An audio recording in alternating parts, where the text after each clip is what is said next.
In the olden days, before the white man's road carved to the heart of Ekiti, there was a time when the land itself knew fear, a time when warriors were not born. They were forged by fire, by iron, and by destiny. And among them rose one whose name shook the forest and made the rivers whisper his coming, Ògbógbómíniòràn, the giant whose fame trembled the world. He was said to be born when iron met thunder, a night when Ogun, the god of war and metal, walked the earth to test the hearts of men.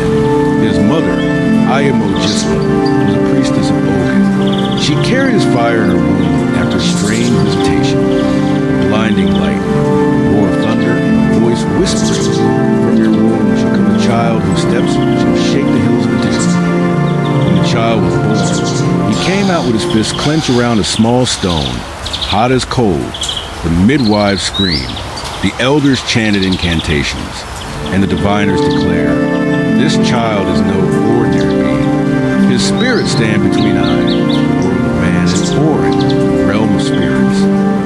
They named him Ògbógbómíniòràn. As he grew, strange things followed him. At 3 years old, he lifted a grinding stone with one hand. At 7, he wrestled the chief's son and broke the boy's staff in 2. At 10, he killed a leopard with nothing but a stick. His mother warned him, my son, do not let your strength blind your spirit. Power without humility invites ruin. But the boy would only smile, his eyes glowing faintly like burning coal. Even the diviners of doom would lower their heads when he passed. The priests of Ogun whispered that his blood was mixed with spirit iron, that even death would fear to touch him. By the time he became a man, Ado-Ekiti was surrounded by enemies, rival kingdoms to the east, raiders from the north, and jealous chiefs within. When the drums of war sounded, Ògbógbómíniòràn rose like thunder from a valley. He forged a blade from iron that fell from the sky, iron Orin, the meteor metal that shone even in darkness. He went to the shrine of Ogun, bathed in palm oil and blood, and swore, I, Ògbógbómíniòràn, son of iron and thunder, shall defend this land even if the heavens fall. The priests of Ogun struck iron upon iron. Ogun Lakai, Ola run iron, may your child stand unbroken. And so, when war came, he fought like one possessed. Arrows could not pierce him. Spears shattered on his chest. It was said that his voice alone could send fear into the hearts of armies. When he struck the ground, the earth cracked. When he roared, vultures fled the sky. He became the shield of Ado, the song of victory. Children danced in the streets chanting, Ògbógbómíniòràn, the mountain that walks. Ògbógbómíniòràn, the thunder that speaks. But as seasons passed, peace returned, and with peace came envy. The chiefs began to murmur in secret, this man grows too powerful. The people bow more to him than to king. The king, Oba-Jibola, though wise, began to feel the shadow of jealousy in his heart. His council, led by the cunning chief Yoruba, fanned the flame. Kabiyesi, a man who is loved more than his king, is in danger of the throne. And so, the seed of betrayal was planted, quietly, deeply, beneath the soil of power. Meanwhile, Ògbógbómíniòràn had fallen in love with a woman, Ado, the daughter of a high priest. Her eyes were soft as river foam, her laughter like wind on palm leaves. They met under the Irako tree by the stream every new moon, where the spirits whispered. But Ado carried a secret, one that would soon set fire to his fate. One night, Ado came to him trembling. My love, the king plots against you. I overheard the council. They will summon you to the palace with false honor and accuse you of treason. Ògbógbómíniòràn frowned, gripping his sword. Let them try. I have done nothing but defend this land. Ado wept. Promise me, my love, whatever happens, do not shed blood in the palace. He touched her cheek gently. Bawo na emo ilada omi de pilu owo pupa. How can I stain clean water with my own blood? I will face them with honor. But deep inside, thunder rumbled. The next morning, the palace called for him, and thus began the betrayal of Ògbógbómíniòràn, the warrior whose strength no man could conquer, but whose heart would be broken by those he swore to protect. The drums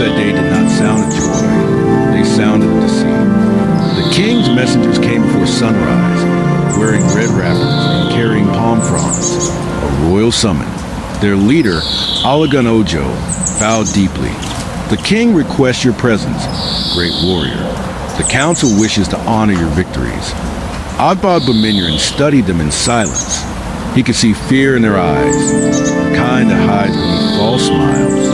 He turned to his mother, Ayamo Gisela, who sat by the hearth, grinding herbs. She did not look up. My son, the day iron trusts gold, rust will follow. Tread softly. He nodded, his deep voice calm. Mother, iron does not fear fire. He bathed himself in palm oil, tied his red warrior cloth, and hung his blade, Iron-Oran, the iron of heaven, across his back. He stepped out, and the ground trembled faintly. The Oba Ojibwa rose as Ògbógbómíniòràn entered. Welcome, the Lion of Ado, the shield of our fathers. The crowd echoed, Kabizio, but their smiles were tight, their eyes cold. The Oba motioned him closer. You have done great deeds. You have defended this land. But whispers reach me. Some say you plot to overthrow the throne, that you seek to make the people bow to you instead of their king. Murmurs rippled through the court like wind in tall grass. Ògbógbómíniòràn's voice was steady. Kabiyesi, my hands have held only spears, not crowns. I serve Ado, not ambition. Chief Arola smirked. And yet, you command men more fiercely than the king himself. Even the priests call your name before oaths. The warrior's eyes glowed faintly, a shimmer like metal beneath the skin. I did not ask for your songs. The king raised his staff. Enough! The gods will decide the truth. If your heart is pure, you will survive the trial of fire. The diviners chanted, Ogun Eleke, my J. Kari boy. Ogun, show us the truth. Ògbógbómíniòràn stepped into the circle. His body towered above the flames. He placed his hand over a pot of burning coal. The fire hissed, but did not burn him. He lifted a coal with his bare palm and held it until it turned to ash. Gasps echoed. Even the priests trembled. The gods protect him, he whispered. But the Oba's face darkened. No man defies my court, not even Iron's child. That night, while the drums of judgment still echoed, Chief Arola met secretly with Ado. If you truly love him, then help us save him from himself. Arola said slyly, the king fears the spirit. If he drinks this charm, he will forget his strength for a time, enough for us to make peace. Ado hesitated. He trusts me. You want me to poison him? Arola smiled. No, to protect him, for his own good. Love clouded reason. Ado took the calabash. When she met Ògbógbómíniòràn by the stream that night, the moonlight fell like a blessing. She poured the water into his palm wine, her hands shaking. Drink, my love, she whispered, for peace and strength. He drank, and the stars seemed to fall from the sky. He woke before dawn, weak and dizzy. His blade felt heavier, his sight blurred. He stumbled into the streets of Ado, where royal guards awaited him. Ògbógbómíniòràn, the captain shouted. By order of the Oba, you are under arrest for treason. He tried to lift his sword, but his hand shook. Poison had dulled his spirit. Chains of bronze fell upon his wrists, glowing faintly with incantations. This cannot hold me, he growled, pulling, but his strength was gone. As they dragged him through the streets, children wept. Women tore their wrappers. Our lion, our defender, they cried. He was thrown into the sacred pit, a deep cavern beneath the palace where only the condemned were sent, a place that touched the roots of the underworld. In that abyss, he dreamt. He saw himself standing before a river of molten iron. Across it stood Ogun himself, tall, dark, with eyes like fire and chains of light around his arms. Ogun spoke, child of my fire, you were born to protect, not to rule. But pride entered your heart, and envy entered theirs. Both flames now consume you. Ògbógbómíniòràn fell to his knees. Father, forgive me. I sought only to defend my people. And yet you trusted the tongues of men more than the voice of your destiny. From the darkness came the faint cry of Ado, her voice full of regret. Forgive me, my love, they lied to me. Ogun's voice thundered. You shall rise again, but not as man. You shall walk the line between worlds, a spear of iron and vengeance, until balance returns to dew. Lightning flashed through the pit. His chains melted into ash. He awoke, surrounded by silence. His body glowed faintly red. His eyes burned like coal. He had become something more, something not entirely human. That night, the people of Ado heard thunder with no rain. The earth shook, the palace walls cracked. They said a spirit had risen, half man, half iron, seeking those who betrayed him. From that day, no one saw Ògbógbómíniòràn again. But at every thunderclap, the elders would whisper, "He walks still, the iron that never rusts." In the place where no sun shines, no moon rises, where time itself kneels, he awoke. Ògbógbómíniòràn floated above a sea of shimmering iron. The air burned with the scent of blood and rust. The voices of the dead hum beneath him. Warriors long gone, mothers mourning, spirits chanting in forgotten tongues. He looked at his hands. They glowed faintly, etched with molten lines that pulsed like veins of fire. He was not dead. He was not alive. A soft voice drifted across the void. Ancient, feminine, infinite. Child of Earth's rage, do you know where you stand? He turned. Out of the mist emerged Ado-Ekiti, the mother of spirits. Her form wrapped in smoke and silver. Her eyes were stars. You have crossed into Ògbógbómíniòràn, the realm where broken souls of men become lost forever, she said. Your body sleeps in iron. Your spirit must be forged anew. Ado-Ekiti raised her staff. Darkness opened. Ògbógbómíniòràn stepped into a vast hall.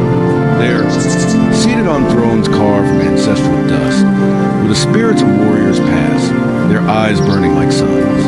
One of them, Bodo, the first hunter of Ado, spoke. "We have watched you, child. You fought for land, but forgot the gods that gave you the spear. You sought glory, not balance." Ògbógbómíniòràn bowed his head. "I want to protect my people." Armu's voice thundered. "Protection without humility breeds fear. The king feared you because you became what he could not control." Another spirit, Ogunlaid Iron, the warrior aspect of God Ogun himself, rose. His presence alone melted the floor beneath his feet. "You bear my fire," he said, "but you let poison touch your blood. Do you wish to be whole again?" "Yes," Ògbógbómíniòràn said, his voice trembling. "Then your redemption lies in the world of the living, not as man, but as guardian." Ògbógbómíniòràn was laid upon the anvil. Fire consumed him, yet he did not burn. His skin became bronze, his eyes pure silver.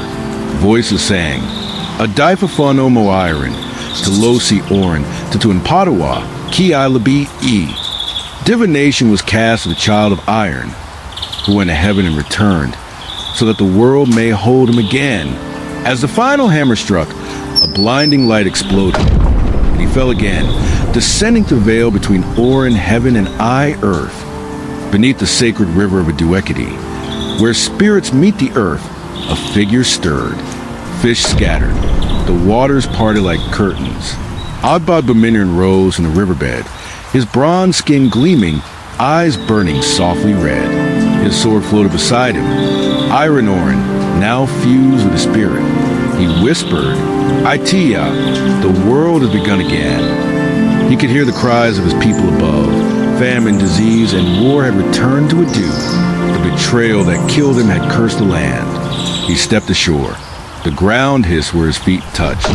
The people of Ado huddled in fear. The king had grown old, haunted by nightmares of iron chains. Aduf, now pale and broken by guilt, wandered the forest every night, calling his name. That night, lightning struck the palace gates, and there he stood, no longer flesh and blood, but living metal, his voice carrying thunder. "Kabiyesi, did you think death would silence me?" The guards fled. The chiefs fell on their knees. The Oba, trembling, whispered, "Spirit of the Forge, what do you seek?" "Truth," he said, "and peace for Ado." The god spoke through him. He pointed at Arola, the chief who betrayed him. "Your tongue turned the heart of love into poison. Your hands fed envy to the king. Lightning struck the ground beside Arola, who fell lifeless, smoke rising from his lips. Then Ògbógbómíniòràn turned to the Oba. You, who let fear blind you, shall bear no heir. Your throne shall echo with silence. Oba wept. Was the woman who betrayed you? Ògbógbómíniòràn turned toward Ado, who stood trembling in the doorway, her wrapper soaked in rain. Her heart was misled, not evil. She shall live to remember. He raised his sword. The lightning faded. He vanished, leaving only a circle of iron dust where he stood. After his departure, peace returned. The rivers flowed again. The farms yielded harvest. The people built a shrine beside the river Oni, Ògbógbómíniòràn, the resting place of iron. Every year, when thunder rolled without rain, they brought palm oil, cola nuts, and iron bangles, gifts to their guardian. And when children asked, "Grandmother, who was the man in the storm?" the elders replied, "That is the spirit of the iron-hearted one who was betrayed, yet forgave, the guardian of a doomed soul. Strength is not found in muscle or blade, but in the courage to forgive when the fire burns within." Ògbógbómíniòràn was not merely a warrior. He was the bridge between wrath and mercy, between gods and men. Lightning flashes, Ado's hills shimmer with rain, and the voice of the narrator fades, saying, "When next thunder roars over Ekiti skies, listen closely, perhaps he still walks the ridge between worlds." There are promises that outlive flesh. Some oaths echo louder than thunder. Even gods tremble to break them, and when a man binds a soul of protection, he must beware who calls his name. Generations had passed. Ado had become vast, its walls high, its markets full of laughter. But each year on the night of thunder, the people still brought offerings to Ògbógbómíniòràn. The priests would chant, "O iron-hearted one, who sleeps in thunder, if war comes, rise and defend us." And thunder would roll faintly like distant approval. But one season, greed and envy crept again into men's hearts. Two rival chiefs, Ado and Origbo, fought over the throne after the king's death. Each wanted the blessing of Ògbógbómíniòràn's spirit to prove their right. So one night, Ado, desperate to claim divine support, falsely called the spirit of war. Ado stood before the shrine with his warriors. He struck the iron gong 3 times and cried, "O great one, son of the storm, your land is under attack." The ground shook, the river foamed, the wind screamed, and from the mist, a shadow of iron rose, red-eyed and towering. It was Ògbógbómíniòràn, half spirit, half flame. His voice was thunder itself. "Who dares threaten Ado? The enemy has entered the city," Ado lied. "Strike them down before they destroy us." The spirit's eyes blazed. He lifted his great sword, Irenoran, and strode into the night. Ògbógbómíniòràn swept through the streets, unseen but felt. Every step cracked the ground. Huts burst into flames. Warriors fell without wounds, their hearts stopped by unseen hands. He saw shadows everywhere and thought they were invaders. He struck them down, not knowing they were his own people fleeing in terror. Children cried, "Baba Iron, father of iron, stop, it is us." But his ears only heard drums of war. By dawn, the ground was soaked in blood. The once peaceful Ado lay silent. As the first sun touched the land, the spell broke. The warrior looked around him and saw what he had done. The people he had sworn to protect lay dead at his feet. The walls of Ado smoked. He dropped his sword. "Oh, Rami, what have I become?" he whispered. Thunder rolled once, softly, as if the heavens mourned with him. Ogun spoke first. "You were bound by duty, not malice, yet duty without wisdom brings ruin." Sango thundered. "You heard the false cry and answered blindly. Even gods test truth before they strike." Obatala, calm and white as dawn, said, "Go, child of iron, your time among men is done. Sleep beneath the river until they learn to call with pure hearts." Ògbógbómíniòràn walked back to the river. He placed his sword upon the water, and it sank with a hiss. Then, with his last breath, he said, "If ever Doom truly bleeds again, not for greed, not for power, but for survival, call me and I shall rise. But if the sea calls, let silence answer." The river swallowed him, and from that day, the waters of Oni never dried again. Even now, when thunder roars without rain, elders whisper, he walks again, not in anger, but in warning. Children ask, "Baba Ira will return?" And the old ones say, "Only if truth calls his name." Loyalty without wisdom is a fire without light. The giant of Ado learned that strength untested by truth becomes destruction. Yet even in his fall, he taught us never to summon what we do not understand, and never to betray the spirits that guard our peace.